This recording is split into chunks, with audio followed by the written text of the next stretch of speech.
একটা কথা বলে আমি বিদায় নিচ্ছি আপনাদের থেকে। আল্লাহ কখন কার তকদির পরিবর্তন করে দেয় বলা যায় না। সামান্য একটা কাজও হয়ে যেতে পারে আপনার জীবনের জন্য জান্নাত পাওয়ার মাধ্যম।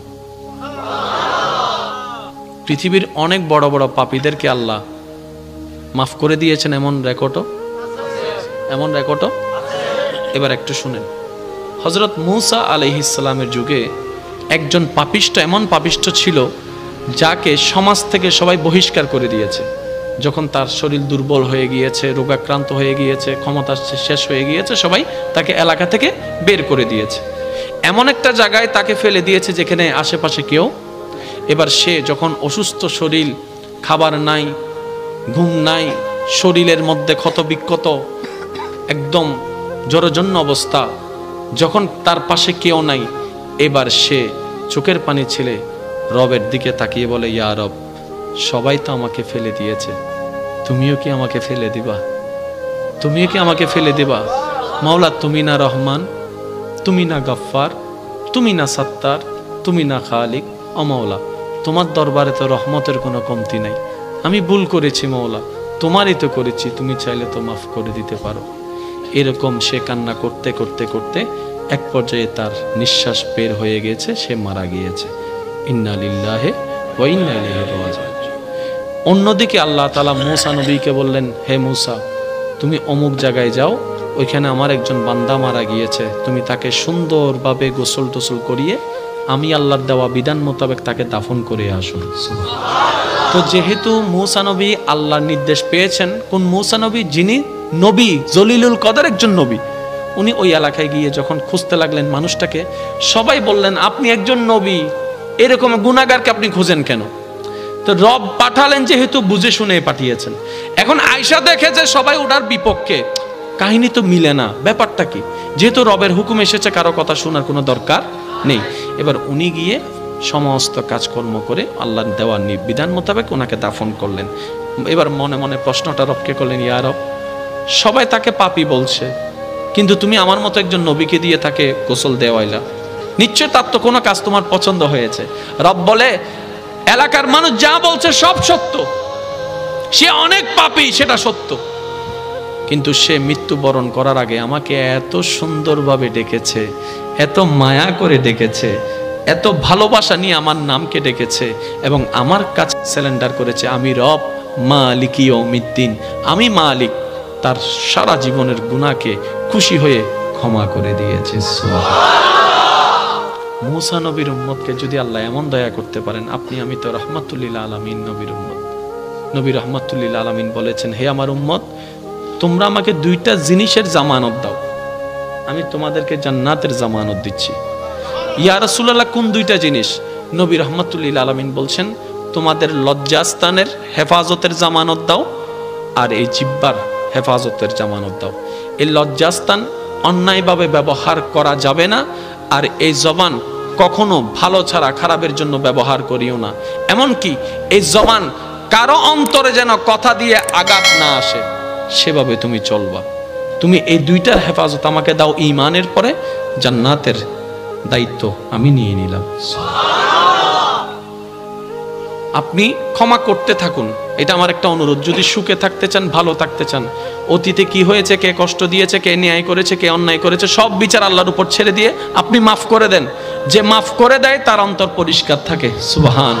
নবী রাহমাতুল লিল আলামিন বলে, আল্লাহর দিকে তাকিয়ে আল্লাহর বান্দাকে মাফ করে দাও।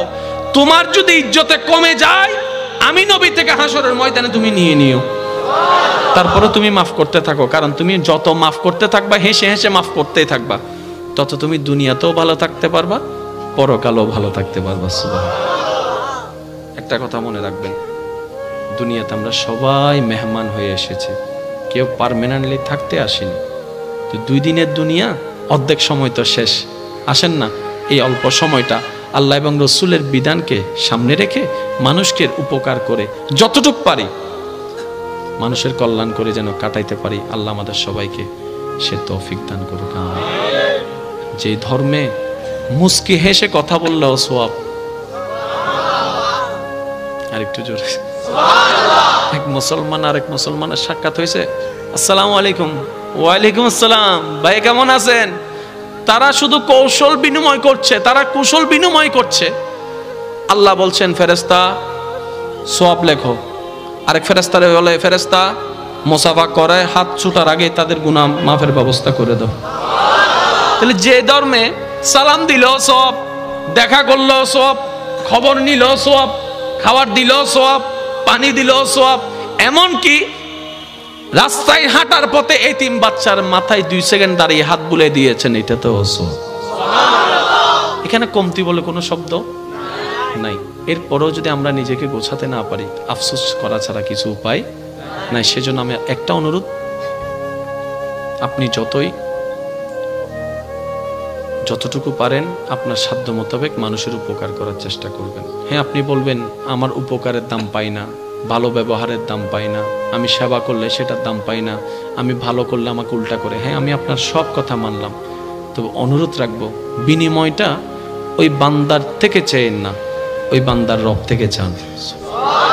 বান্দা দিলে আর কদ্দুর দিবে, কিন্তু ওর রব যখন দেওয়া শুরু করবে আপনি রাখার জায়গা পাবেন না। আপনি শাশুড়ি দেখবেন না, আপনি বউ দেখবেন না, আপনি স্বামী দেখবেন না, আপনি মা দেখবেন না, আপনি বাবা দেখবেন না, আপনি চাচাতো ভাই কোনো কিছু দেখবেন না। আপনি শুধু দেখবেন একটাই, এটা আমার রবের বান্দা, এটা আমার রবের বান্দা, এটা আমার রবের বান্দা, এটা আমার রবের বান্দা।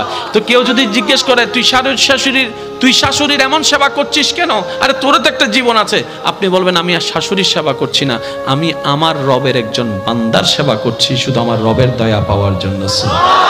এবার শাশুড়িকে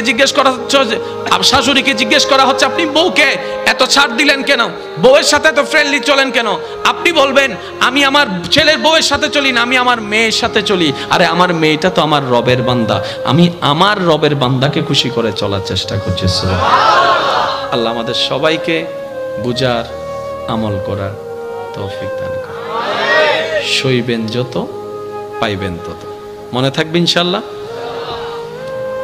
একটা দাওয়াত আসছে পূর্ব কচুখাইন যুব সেনানী সংঘের ব্যবস্থাপনায় আগামী 19শে নভেম্বর পূর্ব কচুখাইন জামে মসজিদ মোহাম্মদিয়া দরবার শরীফ প্রাঙ্গণে। ওখানে মেহমানে আলা থাকবেন রৌনকে আহলে সুন্নত আল্লামা আবু সুফিয়ান খান আবিদি আল কাদেরি সাহেব, আর প্রধান বক্তা থাকবেন আমার ভাই রৌনকে আহলে সুন্নত শাইখ ডক্টর সাইফুল আজম বাবর আল আজহারি সাহেব। আরও অনেকেই থাকবেন 19শে নভেম্বর পূর্ব কচুখাইন জামে মসজিদে। ইনশাল্লাহ আপনাদেরকে দাওয়াত দেওয়া হলো, যাওয়ার চেষ্টা করবেন। নামাজ ছাড়া যাবে? আমি আওয়াজটা শুনি নাই। কার স্বার্থে? নিজের স্বার্থে। কার স্বার্থে? নামাজের ভিতরে ব্যায়াম আছে না নাই? নামাজের ভিতরে ব্যায়াম আছে না নাই? নামাজের ভিতরে মনের শান্তি আছে না নাই? নামাজের ভিতরে আত্মতৃপ্তি আছে না নাই? মনে রাখবেন, একটা হচ্ছে দেহের খাদ্য,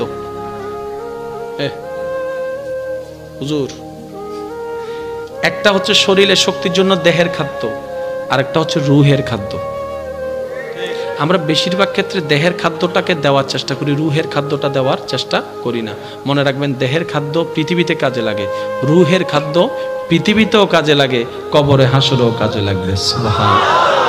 এমন একটা জীবন বানান আল্লাহর রহমতকে সাথে নিয়ে, যেন সবাই আপনার জন্য অন্ধকার একটা ঘর খনন করবে, কিন্তু আপনাকে রাখার পরে উপরে মাটি দিয়ে অন্ধকার করে দেওয়ার সাথে সাথে আল্লাহর রহমতে যেন আপনার অন্তর থেকে নূর বের হয়ে সমস্ত কবরের অন্ধকারকে হার মানায় দেয়। সুবহানাল্লাহ।